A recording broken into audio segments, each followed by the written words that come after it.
e un mare delict. A vorbit astăzi un trandafir și-mi spunea că eu te voi iubi mereu, chiar dacă tu ești departe, bunul meu. Și-mi spunea că eu te voi iubi mereu, chiar dacă tu ești departe, bunul meu.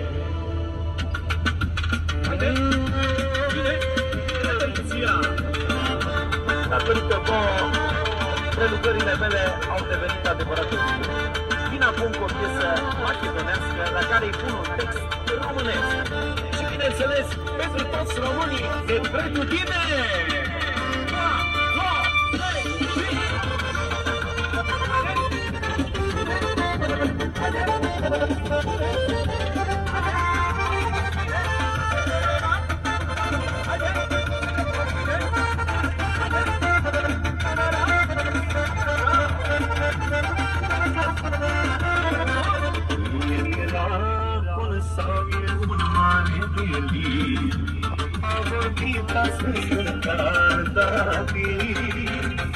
Și spunea că eu te voi iubi mereu, chiar dacă tu ești departe, bunul meu.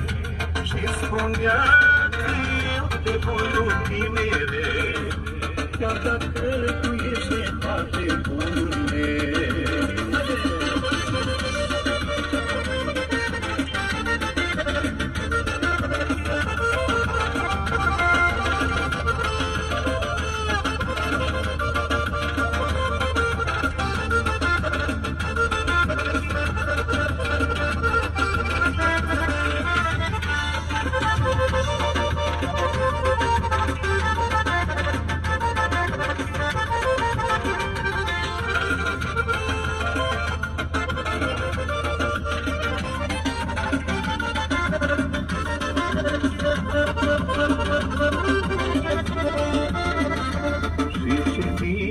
Frumos cu tine am avut, păsările cerului cânta.